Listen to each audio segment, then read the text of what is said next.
Halo guys, kembali lagi dengan gue Koro guys. Kali ini kita akan lanjutin membahas novel Komodo Suga dan sebelumnya top part 33. Jadi yang belum nonton part sebelumnya, gue saranin kalian nonton dulu biar lebih enak memahami alur ceritanya. Oke, langsung aja kita masuk ke konten.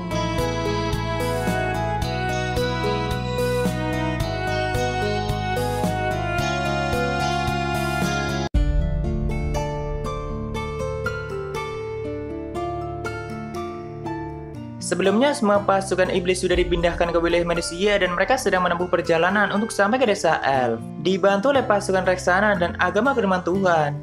Padahal belum lama mereka melakukan perang besar dan bertarung sebagai musuh, namun kini mereka harus menggabungkan kekuatan untuk mengalahkan para elf. Walaupun di balik itu ada yang mengatur semuanya, yaitu Shiraori dan Dustin. Dan karena hal itu juga di waktu ini Shiraori sangat sibuk, bahkan dia beberapa kali pindah ke negara Analait untuk melakukan rencana lain. Kalau kita perhatikan, semakin lama Ariel semakin dimanja sama Shiraori ya guys. Ya memang seperti itu cara Shiraori menjaga Ariel, dia seperti menyembunyikan Ariel dan berusaha menghindarkan dari masalah yang tidak perlu. Bahkan saat perang besar, Ariel cuma disuruh untuk duduk di ruangannya dan ruangan itu sampai dibikin senyaman mungkin oleh Shiraori. Misal seperti kursi Ariel aja Shiraori membuatnya dengan benang khusus, jadi rasanya sangat nyaman jika duduk di kursi itu dan mungkin Ariel jadi semakin malas. Kata Shiraori, Ariel lama-kelamaan udah seperti para Nito yang dari Jepang. Padahal Ariel adalah makhluk paling kuat dalam sistem, cuma ya kalau dia sampai bertarung melawan pahlawan itu akan menciptakan masalah yang sangat besar bagi Shiraori dan Ariel sendiri. Makanya sebisa mungkin Shiraori membuat Ariel sangat aman. Dan sebelumnya Shiraori juga sudah mencoba satu eksperimen di Analait dan tanpa ragu dia mengorbankan kedua orang tua Katia dalam eksperimen itu. Tapi dia mendapatkan hasil yang baik dan terbukti kalau pengaruh Potimas pada Leston akhirnya lepas setelah Leston dibangkitkan kembali. Itu adalah kemampuan Potimas yang berkaitan dengan gelar ketekunannya, atau simpelnya itu seperti parasit yang menempel pada jiwa seseorang. Jadi Potimas bisa dengan mudah memanipulasi orang itu dan tentu Potimas juga membutuhkan kondisi khusus dari sang korban. Namun Shiraori kan berniat menggunakan pencegahan itu pada Oka Sensei, sedangkan dia adalah ras elf sekaligus anak Potimas. Jadi belum tentu berhasil jika Shiraori membunuh Oka dan membangkitkannya kembali. Karena ras elf sendiri sejak lahir juga sudah terhubung dengan jiwa Potimas atau ada dalam genggamannya. Jadi Shiraori akan menempatkan itu sebagai opsi terakhir untuk menyelamatkan Oka Sensei. Lalu setelah Sun dan teman-temannya berhasil menyelamatkan Leston, mungkin mereka beristirahat sebentar di luar istana. Karena waktu itu Shiraori yang mengamati mereka dari salah satu ruangan yang ada di istana itu didatangi oleh satu orang, yaitu Heirin. Bahkan saat itu Heirin masuk ke ruangan tanpa mengetuk pintu dan menurut Shiraori itu tidak sopan, karena Shiraori kan juga seorang gadis. Tapi tentu ini Heirin versi Gulie, bukan sosok Heirin yang sok polos dan pura-pura tidak tahu apa-apa guys. Jadi Heirin kan sebenarnya adalah salah satu klon Gulie, tapi konsepnya cukup berbeda dengan Shiraori dan para Realmen. Kalau para Realmen kan seperti pecahan jiwa Shiraori sendiri, sedangkan Heirin awalnya memang manusia, cuma dia mati saat terlahir ke dunia itu. Nah, pada saat itu Dewa Gulie memasukkan pecahan jiwanya ke tubuh Heirin dan menjalani hidup layaknya manusia. Jadi di tubuh Heirin itu seperti ada dua kepribadian, walaupun semua yang dirasakan oleh perasaan Heirin juga dirasakan oleh Gulie. Dan otomatis saat Heirin kehilangan parti Julius, sebenarnya Gulie juga ikut merasakan sakit kalau menurut Shiraori. Karena mereka saling berbagi perasaan satu sama lain. Makanya dulu Heirin pernah mengatakan pada Julius kalau dirinya mencintai seorang wanita yang tidak akan pernah bisa hidup bersamanya.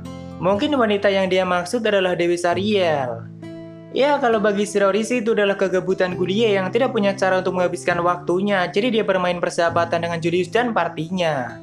Dan menurut Shiraori itu tindakan yang sangat tidak relevan bagi dewa yang harusnya mengelola dunia itu. Karena itu menumbuhkan perasaan dan menciptakan ikatan yang tidak perlu seperti persahabatan dan sebagainya. Harusnya dia mencari cara untuk keluar dari masalah besar yang terjadi pada dunia itu dan mengelola dunia itu dengan baik. Tapi dia malah menghabiskan waktu dengan bermain persahabatan yang tidak penting. Ini Shiraori sendiri yang mengatakannya guys. Dan dari situ saja kita bisa menilai perbedaan Shiraori dengan Gulie. Walaupun ya Gulie juga punya masalahnya sendiri. Saat itu Heirin atau Gulie mengajukan beberapa keluhan pada Shiraori dan terlihat dia sedikit marah dengan beberapa tindakan Shiraori yang bagi dia terlalu kejam. Pada saat masuk ruangan, Heirin langsung mengkritik tindakan Shiraori yang membuat Ronan harus bertarung melawan Sun, padahal Sun adalah adik Julius. Gulie atau Heirin berpikir kalau tindakan Ronan sebelumnya yang menyerang Sun adalah ulah Shiraori. Padahal Shirori sendiri juga tidak mengerti kenapa kakek Ronan melakukan itu. Lalu Harin bilang kalau beberapa tindakan Shirori itu sama sekali tidak mencerminkan manusia. Dan dalam hati Shirori mengatakan kalau dari awal aku memang bukan manusia. Lalu Shirori menjawab, perilakumu juga tidak seperti dewa. Mendengar itu Gule tidak bisa menyangkalnya. Bahkan dia mengatakan kau jelas adalah dewa baru, tapi kau lebih dewa daripada aku. Gule mengerti kalau semua tindakan Shirori adalah pilihan terbaik, tapi di sisi lain Gule mengakui kalau perasaannya sebagai Harin juga merasa marah pada Shirori dan dirinya tidak bisa menekan perasaan itu. Ya, sebenarnya jika Gule mau, dengan tubuh Harin dia bisa saja menyelamatkan Julius dan partinya atau menahan kehancuran negara Analait agar keluarga Julius dan keluarga Harin sendiri tidak ikut menderita. Tapi dia bisa menahan untuk tidak melakukan itu dan tetap hidup sebagai Harin layaknya manusia. Walaupun pada akhirnya dia mengeluh dengan semua itu. Namun dalam hati Shirori tidak peduli dengan semua perasaan Harin atau Gulie karena bagi Shirori itu bukan urusanku. Lagian Dewa Gulie sendiri yang memilih peran sebagai Harin dan ujung-ujungnya dia malah mengeluh pada Shirori, kan luar biasa konyol. Mungkin Gulie juga merasa kesepian guys. Makanya dia bermain persahabatan dengan Julius dan teman-temannya. Karena tidak ingin mendengar curhatan Gulie lebih jauh, Shirori menjelaskan kalau eksperimennya mengenai pemisahan jiwa Pothimas pada Leston telah berhasil. Dan Gulie juga merasa lega dengan hal itu, tapi dia malah mengatakan kalau mungkin sudah waktunya Sun menghidupkan sang raja atau ayahnya. Jelas Shirori tidak setuju dengan hal itu, karena itu sama aja menyelamatkan semua orang yang bisa diselamatkan, dan bagi Shirori itu tindakan yang tidak seharusnya dilakukan. Tentu Gulie salah orang kalau mengajak Shirori melakukan hal baik seperti itu. Tapi di sini akhirnya Gulie mengesampingkan semua perasaannya sebagai Harin dan akan mempercayakan semuanya pada Shirori. Jadi dia tidak akan melakukan tindakan yang memihak Sun atau yang lainnya. Dia akan tetap bertindak selayaknya Harin atau tetap seperti sebelumnya. Setelah itu Gulie mengalihkan pembicaraan mengenai desa Elf dan Pothimas dan Gulie bilang kalau kau yang melakukannya aku tidak perlu khawatir. Tapi Gulie menasihati Shirori kalau Pothimas sudah hidup sangat lama jadi jangan dianggap remeh. Dan setelah itu Gulie atau Harin akhirnya keluar dari ruangan itu karena Sun dan yang lainnya akan segera pergi. Dalam hati Shirori sangat memahami Pothimas seperti apa dan dirinya sudah sangat siap untuk menghadapi semua kekuatannya dan sangat yakin bisa menang.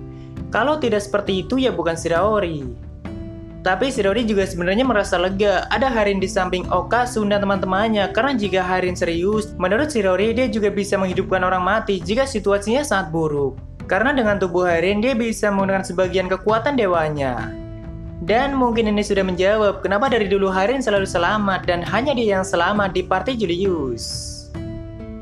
Lalu setelah Harin pergi, Shirori mencoba memahami perasaan seperti persahabatan dan ikatan lainnya dan kenapa Gulie bermain perasaan yang tidak jelas seperti itu. Apakah itu hanya untuk menghabiskan waktunya? Dan juga kenapa tiba-tiba kakek Ronan datang ke Analait lalu menyerang Sun dan teman-temannya. Tapi pada akhirnya Ronan tidak berniat membunuh Sun. Apakah saat itu Ronan juga merasakan perasaan rumit yang membuatnya tidak jadi membunuh Sun karena Sun adalah adik Julius? Di sini Shirori berusaha memahami hal-hal seperti itu guys. Namun pada akhirnya dia mengatakan dirinya tidak paham dengan cara berpikir manusia. Walaupun menurut gue sendiri di waktu ini Shirori juga udah mulai berkembang. Kalau di yang dulu tentu sama sekali tidak mengerti apa yang dikeluhkan oleh Gulie sebagai Harin. Tapi di sini dia sedikit mengerti dan tahu kalau ternyata Gulie merasa sakit dan kehilangan saat party Julius kena bantai. Dan kali ini Gulie berusaha menebus semua itu dengan cara melindungi Sun yang merupakan adik dari Julius. Shirori sih menyimpulkannya seperti itu, walaupun bagi dia itu emosi yang tidak diperlukan. Tapi yang paling misterius sih kakek Ronan dan apa yang sebenarnya dia lakukan. Nanti kita akan tahu kalau lihat dari sudut pandang Ronan sendiri guys. Tapi selanjutnya kita lihat dari sudut pandang Dustin terlebih dahulu. Dan dari sana kita akan tahu seberapa mengerikannya Shirori. Saat itu Dustin baru saja menyelesaikan pekerjaannya dan hari-hari dia terus bekerja tanpa henti. Tapi kalau sudah larut malam dia juga akan istirahat. Di waktu ini Dustin sudah merasa cukup tua dan mulai mengalami sakit pinggang dan sebagainya. Walaupun itu bisa disembuhkan dengan sihir pemulihan, tapi Dustin sudah pernah merasakan kondisi itu yang menandakan kalau dirinya akan segera mengalami kematian lagi. Dan mungkin sudah saatnya dia akan mengalami siklus reinkarnasi seperti di kehidupan dia sebelumnya. Dustin akan mengalami kematian dan terlahir kembali di tempat lain dengan ingatan dan kemampuan yang sama. Itu adalah salah satu kemampuan yang dia dapat dari gelar kesederhanaannya atau salah satu dari 7 kebajikan surgawi. Tapi tidak seperti masa lalunya, di waktu ini Dustin akhirnya merasakan waktu yang paling menyenangkan dalam hidupnya, yaitu kematian Pothimas yang semakin dekat, yang berarti Dustin juga merasa yakin kalau si Rory sanggup melakukannya. Dan itu adalah hal yang tidak mampu Dustin lakukan dari dulu, bahkan untuk Ariel dan Gullier mungkin juga merasakan hal yang sama. Lalu untuk merayakan waktu yang sangat menyenangkan itu, Dustin mengambil satu minuman keras di kamar karena dirinya sudah lama tidak minum dan menikmati momen seperti itu. Namun tiba-tiba terdengar ada satu pria yang mengatakan, "Bisakah kau menyiapkan 2 gelas untukku?" Dia adalah Dewa Gullier guys, dan terkadang Gullier juga mengunjungi Dustin seperti itu walaupun mereka tidak pernah membicarakan masalah pribadi masing-masing. Banyak hal yang dibicarakan oleh Dustin dan Gullier saat itu sambil menikmati minuman dan cemilan enak yang Dustin siapkan, tapi gua akan jelasin poin-poin pentingnya aja guys. Awalnya tentu mereka saling basa-basi satu sama lain. Dustin dan Gullier kan secara tidak langsung mempunyai tujuan yang sama, yaitu menyelamatkan dunia itu, tapi tujuan akhir mereka tentu sangat berbeda. Tujuan akhir Dustin jelas adalah melindungi manusia, sedangkan Dewa Gullier adalah menyelamatkan Dewi Zariel. Menurut Dustin, dirinya pantas dibenci oleh Gullier karena di masa lalu Dustin dan para manusia memilih untuk mengorbankan Dewi Zariel demi keberlangsungan hidup mereka, walaupun Dewi Zariel sendiri juga tidak keberatan dengan hal itu. Mungkin karena keinginan Dewi Zariel itu, Gullier tidak pernah menunjukkan kebenciannya pada manusia, tapi dia juga tidak bersahabat dengan Dustin. Jadi bisa dikatakan mereka berdua bukan musuh, tapi juga bukan teman, untuk saat ini sih. Malahan Gullier lebih dekat dengan Ariel dan menganggapnya seperti adiknya. Di sini Dustin mulai membicarakan perubahan kecil pada saat sistem dunia baru diciptakan dan tidak mudah bagi dirinya untuk membawa para manusia sampai ke titik ini. Bahkan makhluk kecil seperti bakteri juga ikut terpengaruh, jadi butuh waktu lama bagi orang-orang untuk beradaptasi dengan lingkungan dan makanan yang mereka buat. Karena di sini mereka sedang memakan keju dan minuman alkohol, jadi Dustin mencontohkan hal kecil seperti itu. Misal setelah sistem diciptakan, para manusia harus mencari cara baru untuk membuat keju dan minuman keras, karena bakteri yang biasa digunakan untuk itu sudah berubah akibat adanya sistem. Itu adalah contoh kecilnya, dan tentu banyak hal besar lainnya yang berubah drastis semenjak sistem baru diciptakan. Dan di masa itu semua orang mengalami kesulitan yang sangat besar karena mereka harus beradaptasi dengan semua hal baru. Jadi betapa menakjubkannya sistem dunia yang diciptakan oleh Eddie, tapi di sisi lain itu juga sangat mengerikan. Ternyata di sini Gullier baru tahu kalau makhluk sekecil bakteri juga ikut terpengaruh. Di masa itu, Dustin pernah melakukan hal yang sangat memalukan dan tidak pernah lupa sampai saat ini. Pada waktu itu kan semua orang sedang mengalami kesulitan. Nah, Pothimas bersama para elfnya tiba-tiba datang seperti sang penolong dan pura-pura menjadi ras yang sangat baik. Bahkan dulu semua orang mengira kalau ras elf adalah utusan dewa dan akan membawa kedamaian pada dunia itu. Dan bodohnya Dustin sempat mempercayai hal itu, dan karena kesalahan itulah sampai saat ini semua orang tidak mengira kalau ras elf itu adalah pihak yang harus dimusnahkan. Butuh waktu yang sangat lama bagi Dustin untuk memisahkan manusia dari ras elf, sampai akhirnya di waktu ini Dustin mencapai titik terbaik dalam hidupnya. Bahkan akhir-akhir ini Pothimas seringkali melakukan gerakan yang sangat ceroboh atau tidak seperti Pothimas yang tenang dan sangat hati-hati. Salah satu faktor yang menyebabkan Pothimas melakukan perubahan adalah adanya reinkarnator menurut Dustin. Tapi si Rory juga berperan besar dalam hal itu. Terlihat Pothimas mulai panik dan tidak tenang seperti dulu. Lalu setelah cukup lama ngobrolin tentang sistem dan situasi saat ini, Dustin mulai menanyakan maksud kedatangan Gullier. Lalu Gullier mengatakan kalau orang itu sudah mengurus semuanya di kerajaan Annaleith, jadi kita tidak perlu khawatir. Yang dia maksud adalah si Rory, karena jika si Rory tidak bertindak, otomatis negara Annaleith akan memberikan dukungan penuh pada ras elf. Dan Dustin juga sudah mengetahui hal itu. Tapi secara tidak langsung di sini Gullier yakin kalau si Rory yang melakukan semuanya maka akan baik-baik saja atau tidak akan terkecoh oleh Pothimas. Mendengar hal itu Dustin sangat kaget karena tidak biasanya Gullier menilai orang sangat tinggi. Tapi Gullier bilang itu wajar, lagi pula orang itu yang sudah membawa gelombang besar pada dunia ini. Dan Dustin juga setuju dengan pernyataan itu karena faktanya sebelum si Rory datang dunia itu sudah lama berhenti pada satu titik, malahan mengalami kemunduran. Tapi pada akhirnya si Rory datang dan membuat perubahan yang sangat besar. Bahkan seorang Pothimas juga akan segera berakhir.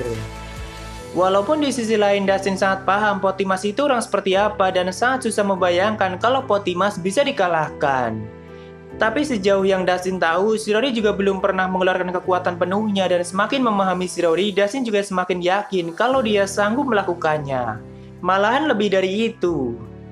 Karena menurut Dustin dan Gulie, Potimas tidak lebih dari tonggak sejarah bagi Shirori dan dia akan menyingkirkan Potimas demi mencapai tujuan utamanya. Ternyata di waktu ini Dustin juga sudah dijelaskan rencana Shirori untuk membongkar sistem sama seperti yang pernah Shirori jelaskan pada Gulie. Jadi di sini Dustin bertanya pada Gulie, apakah mungkin bagi Nona Shiro untuk melepas sistem dan meregenerasi dunia? Gulie menjawab secara teoritis seharusnya bisa. Namun itu adalah jawaban yang ambigu, jadi Gulie tidak 100% yakin cara Shirori akan berhasil. Karena dulu setelah Gulie dijelaskan rencana Shirori, Gulie juga tidak diam begitu saja. Dia melakukan investigasi dan sebagainya untuk menemukan bukti apakah cara Shirori akan berhasil. Dan Gulie hanya mencapai kesimpulan kalau peluang keberhasilannya cukup tinggi walaupun tidak 100%. Mengingat total energi MA saat ini sangat memungkinkan untuk melakukan pembongkaran sistem dan meregenerasi dunia seperti yang Shirori jelaskan. Apalagi Gulie sangat yakin kalau Shirori sudah menemukan metode untuk melepas semua fungsi sistem secara resmi atau tidak melepasnya secara paksa. Jadi dari awal sistem memang sudah menyiapkan metode pelepasan. Sama seperti yang diperkirakan oleh Shirori karena dia yang membuatnya. Dan Gulie bisa beranggapan seperti itu juga karena Gulie tahu kalau Shirori yang paling memahami cara berpikir Di. Tentu mendengar pernyataan Gulie di sini Dustin sangat kaget dan berpikir keras. Bagaimana bisa dari awal sistem sudah menyiapkan metode pelepasan secara resmi dan metode seperti apakah itu? Di sini Gulie juga mengakui kalau ada beberapa fitur dalam sistem yang dirinya sendiri tidak mengerti. Tapi Gulie yakin kalau Shirori sudah menemukannya. Karena pada dasarnya, bagi Gulie dan Dustin, sistem itu sendiri juga sudah tidak masuk akal dan Dustin hanya bisa mengatakan kalau pembuat sistem benar-benar gila. Lalu setelah berpikir keras, Dustin mencapai kesimpulan kalau mungkin saja metode pelepasan ada hubungannya dengan skill ruler. Karena setiap skill ruler mempunyai otoritas penguasa yang membuatnya bisa mencampuri sistem secara langsung. Seperti misalnya sang pengguna mempunyai akses untuk mendapatkan kekuatan yang tidak biasa, lalu sang pengguna juga bisa memblokir penilaian statistik yang dilakukan oleh orang lain dan sebagainya. Dan itu seperti mengakses sistem secara langsung. Namun kata Dustin, mungkin ada syarat tertentu agar fitur pelepasan bisa muncul, yaitu menggabungkan semua pemilik skill ruler pada suatu tempat. Dan tempat itu harusnya berada di dalam inti sistem itu sendiri. Namun dari dulu situasi semacam itu tidak pernah terjadi karena faktanya para pemilik dari skill ruler juga saling bermusuhan satu sama lain. Dan biasanya orang yang mendapatkan gelar itu tidak terlahir di masa yang sama secara bersamaan. Mungkin hanya di masa ini hampir keseluruhan skill ruler bisa didapatkan semuanya oleh orang yang berbeda. Ini semua hanya spekulasi Dustin, tapi itu sangat tepat guys. Bahkan setelah mengingat kembali, Dustin teringat tentang pemilik skill ruler pertama kali dan orang itulah di masa lalu yang sudah membuat labirin tempat Kumoko tinggal. Tepatnya dia orang yang berhasil mencapai gelar kemalasan pertama kali kalau di WE-nya. Dan gue gak ngerti kenapa seorang pemalas bisa membuat labirin raksasa sebesar itu. Tapi kalau mencocokkan semua hal itu, menurut Dustin letak inti sistem ada di bawah labirin atau di lapisan paling dalam. Karena tidak mungkin pemilik skill ruler pertama kali membuat labirin sebesar itu tanpa tujuan dan kebanyakan monster paling mengerikan juga ada di sana. Termasuk naga kuno Gakia dan satu Quintaratek yang menjadi anak-anak andalan Gulie dan Ariel, walaupun keduanya sudah menjadi ex-Biku Mogota Shirori. Lalu di sini Gulie juga menambahkan kalau akhir-akhir ini Shirori berjuang cukup keras untuk mendapatkan skill ruler, jadi kemungkinan besar semua yang disimpulkan Dustin sudah tepat. Yang berarti mengalahkan Potimas juga bagian dari rencananya untuk mendapatkan gelar ketakunan yang dimiliki oleh Potimas. Namun setelah melihat fakta itu, di sini Dustin mengatakan, bukankah selanjutnya aku yang akan dia singkirkan? Karena dirinya pemilik gelar kesederhanaan. Mengetahui hal itu, Dustin jadi sedikit ngeri karena kekuatan agama Firman Tuhan sedang melemah di waktu ini. Ternyata Dustin kehilangan banyak sekali pasukan elitnya di insiden senjata kuno UFO sebelumnya dan sampai saat ini kekuatan tempurnya belum sepenuhnya pulih. Namun Dustin sudah siap dengan kemungkinan apapun. Jika Shirori memilih untuk menyingkirkannya, maka Dustin akan berusaha semampu mungkin, atau bila perlu, Dustin akan menyatukan semua umat manusia dan menggunakan mereka demi tujuan yang lebih besar. Intinya Dustin tidak akan gentar dan akan menggunakan cara apapun agar agama Firman Tuhan tidak runtuh. Walaupun ya semua itu nggak akan cukup untuk menghadapi Ariel, apalagi Shirori yang tidak segan mengorbankan apapun. Tapi apapun yang terjadi nantinya, kata Dustin akan ada perubahan besar setelah Potimas dikalahkan. Tentu Dustin juga sudah mengirimkan banyak pasukan elitnya untuk membantu Ariel dan Shirori. Walaupun kemungkinan besar mereka berdua akan menjadikan pasukan Dustin dan Rexana sebagai tumbal, tapi itu tidak masalah bagi Dustin. Saat itu Gule bisa melihat tekad Dustin yang sangat kuat seperti biasa dan tidak pernah melemah dari dulu. Dan Gule merasa iri dengan hal itu. Lalu Dustin menjawab, kita berdua sama-sama mempunyai kehidupan yang sulit. Dan setelahnya mereka berdua terus ngobrol untuk menghabiskan malam itu. Ya itulah hebatnya Dustin, dia bisa memanfaatkan informasi sekecil mungkin dan mengolahnya dengan baik sehingga mencapai kesimpulan yang tepat. Ternyata sudut pandang Dustin lumayan panjang ya guys, padahal gue bilang mau jelasin poin-poin pentingnya aja. Tapi ternyata sangat menarik, jadi sayang kalau dipersingkat. Dan ternyata mereka berdua mempunyai penilaian yang sangat tinggi pada Shirori. Tapi di part ini, Yulia seperti kesepian dan mencari teman ngobrol. Untung tadi lumayan dicuekin sama Shirori, dan tidak mungkin juga dia ngobrol panjang lebar. Lalu kita lanjutkan di part selanjutnya guys. Oke, waktunya Saveria. Ada dari ini, Sarah View, tolong lebih konsisten update Kumoko-nya Min, biar rasa penasaran ini terpenuhi, XD. Ya untuk saat ini sih masih nggak tentu seperti biasa guys, kadang 2, 3, atau 4 hari, tapi gue akan berusaha lebih konsisten, thank you bro. Lalu dari saya, Bang mari kita ngobrol bareng sambil ngopinya. Ayo bro, sambil nonton anime asik kali ya guys. Tapi makasih, silakan dinikmati kopinya. Dan ada dari Ferdi, Shirori apa Ariel bang? Ariel aja deh yang lumayan baik. Kalau dekat-dekat Shirori nanti bisa dibunuh dan cuma dikorbanin. Thank you bro. Lalu dari manusia, lanjut mau gakuin kapan bang? Mungkin setelah Kumoko part 34 guys. Karena kalau pembahasan Kumoko kan gue emang udah buat skrip pembahasannya dari kemarin-kemarin. Dan makasih manusia. Lalu dari Masai, boleh dikasih tahu bacanya di mana? Gue nyari novel volume 13 yang seenggaknya translatean pun gak nemu. Ya kalau di web emang belum keluar guys. Ini pun gue baca dari versi raw yang di MTL atau translate seadanya dan gue dapat dari Miria Sekai. Jadi coba mampir ke Instagramnya. Atau nanti DM gue aja biar gue kasih tahu orangnya. Dan kalau beli bukunya yang resmi sih udah keluar dari dulu tapi sub English. Jadi gitu, thank you bro. Oke, itu semua dari Saveria, makasih yang udah donasi dan mungkin segitu aja untuk pembahasan kali ini. Jika ada kesalahan gue minta maaf atau kalian bisa koreksi aja di bawah. Like jika kalian suka dengan video ini dan dislike jika tidak suka tidak apa-apa. Thank you yang udah mampir. Sampai ketemu di video selanjutnya. Salam kuru guys.